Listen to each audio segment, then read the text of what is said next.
Hello everyone, and welcome to a special brick formula review of StarCraft 2 from Bloks. And this is licensed by Blizzard Entertainment, and this is a BlizzCon exclusive limited edition set, and this is number 2251 of 3000. So as you can see, they didn't make that many.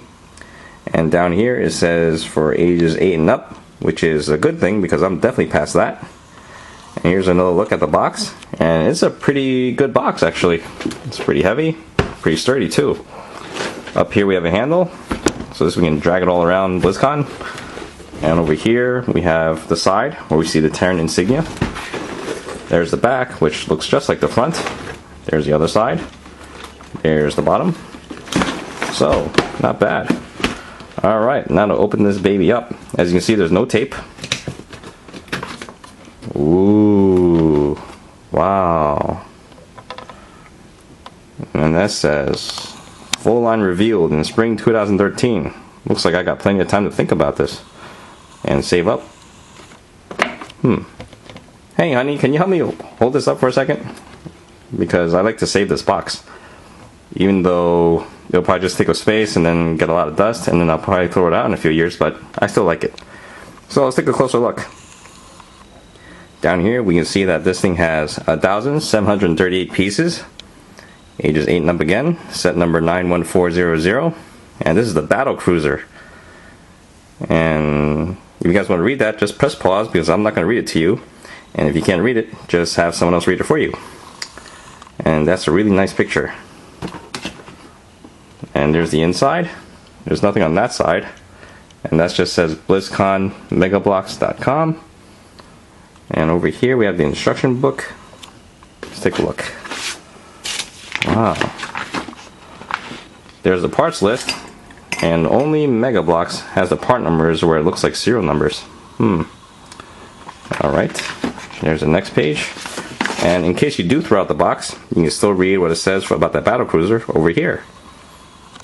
If you throw both out, you're out of luck. Here are the instructions, which looks just like the ones for the Mega Block Halo sets. And let me see here. Yep, they got the color-coded studs and everything. And it looks like you build the main body first, and then the sides. What else is here? Oh, it looks simple enough,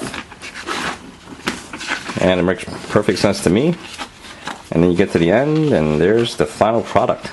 Wow, I can't wait to build this baby. So let's take a look at the inside now. We just lift this up, and we have a lot of parts in here. So, looks like I have a lot of work to do. And you'll see pictures of these towards the end of the video. And now to put this baby together. Alrighty. Okay honey, you can let go now.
Here's the Battlecruiser, and this thing looks really impressive.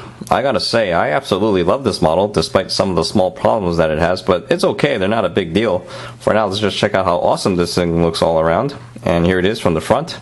Up front and center, we have the Yamato Cannon, which, for those of you who don't know, is just this really big cannon that fires a huge burst of energy. And let's just say you'd hate to be on the wrong end of that barrel. Now up here, we have some details there, which is really nice because there are no stickers in this set, and that's a huge plus right there. Over here, this part here, when I first saw it, I thought it would be loose, but it's actually pretty secure, despite how it's attached there. So that's really nice as well. Here's the side of the ship, and right here in the middle is probably the only playable feature on the ship, which are these cannons over here, which can swivel, and they can move like that. Same thing with this one, although this one's a little bit more stiff when it comes to swiveling, but it's okay, it's not a big deal. As long as you can pose them, it's just fine. And here is the back. Here we have the thrusters, and these can move a little bit, which is probably not intended to. Up here's the bridge, and this is what I don't really like, but it's okay. I don't plan to touch the bridge too much. I just don't like how these parts can move on the side there. And here's the other side. You'll probably notice that this ship is pretty heavy on the back, and that's because it is quite heavy. It's about maybe a little bit under 4 pounds. And the reason why it's so heavy like that is because there's actually no empty space inside. Unlike a Lego model where they have a frame and they build upon that, this one is actually built with plates upon plates upon plates. So it's really solid in there. There's like almost no empty space. And while that's a pretty okay way to build, the only drawback to that is that when you build this part right here, the sides here will actually be a little bit curved like that. Although it's not that noticeable once you attach it to the ship. And here is the top of the ship. It's better to hold it from here with the stand. This way you don't damage the center over there. And there it is. Another view of the bridge. Pretty nice. Now here's what's a little bit inaccurate about this ship. This whole section here is supposed to be hollow. It's supposed to have this red energy beam over here running throughout. And this thing's supposed to be hollow as well. Also, if you notice when you play the game, the Battlecruiser actually starts out with this thing closed.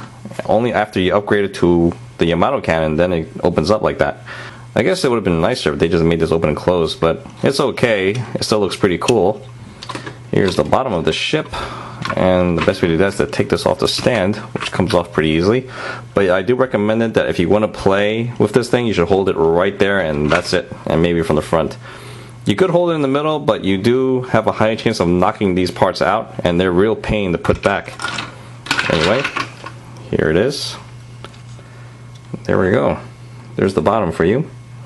See how it's a little hollow in there? I don't like that either, but it's alright. This thing is going to stay upright most of the time. And you'll probably notice that over here, I don't like the way that's attached, because it's not attached, it's just held there. And there we go. Let's take a look at the stand real quick while we're here. The stand is very simple in design. There's the bottom, and as you can see, it's not going to attach to anything anytime soon. But on a flat surface, it's just right. And there's the plate where it says limited edition Battlecruiser BlizzCon exclusive. Definitely got to go next year because it looks like they'll have another one. Although I'm just speculating, don't quote me on that. And there it is. Now on to my thoughts. First, let me start by saying that if this is a prelude of what's to come next year and spring 2013, then I'd say Mega Bloks is going to make quite a bit of money from me because these are really impressive. I really like the way they designed this and made this thing. It's pretty well put together. Now, if you want to get your hands on one, the only way to get it now is through eBay or Amazon, but eBay is probably better. And if you can get it for $170 around there, then that would be about right because these were selling for $130 at the convention. And the cheapest way to have access to get them is through the virtual ticket, which is $40. And that's like $170 right there, plus shipping, plus tax, you get the idea. And when it comes to the drawbacks of this set, well, the quality is definitely different from Lego bricks, but not in a bad way. These are actually more scratch resistant, but when you put them together, it's not as build friendly as Lego bricks are. In fact, it's actually more of a pain to take these apart. So, just want to point that out. But it's not a problem for me because this is going to be a permanent resident on my desk. And if you want to get a special case for this thing, well, I'll have you know that the length from the head to the tail is 14 inches. The width is 13 inches. And the height is a little bit under 9 inches. So those are the measurements if you want to get a special plexiglass or just a regular glass case for this thing. And finally, I have this mixed feeling about the parts that were left over. That's how much parts were left over from this set. If this was a Lego set, I would be freaking out a little bit because that means I missed something and I have to go back to see what's missing or whatever. But in a way, I'm getting extra parts. That's not a bad thing, really. If I just want to make one final note, is that I noticed that on the forums, both at Blizzard and everywhere else, is that there's a lot of hate going on with Mega Bloks. You know, they say it's cheap and whatever. Well, the way I see it, this is your chance to get yourself a model of the Battlecruiser, and if you're a StarCraft fan, you know that there's going to be a lot of neat stuff later on. They have the Goliath, the Viking, the Siege Tank, the Protoss Carrier, the Zerg Ultralisk. I mean, the list goes on, and I think that you should at least get yourself one of them just to really, you know, see it and have a feel for it, and hopefully it will change your mind, because these are really impressive. And with that said, I'll definitely be doing a review on these once they come out, because these are really, really cool. And I think you'll like it too in the end. And that's it. That sums up my review. I hope you guys enjoyed the show, and I'll see you guys next time. Thank you for watching.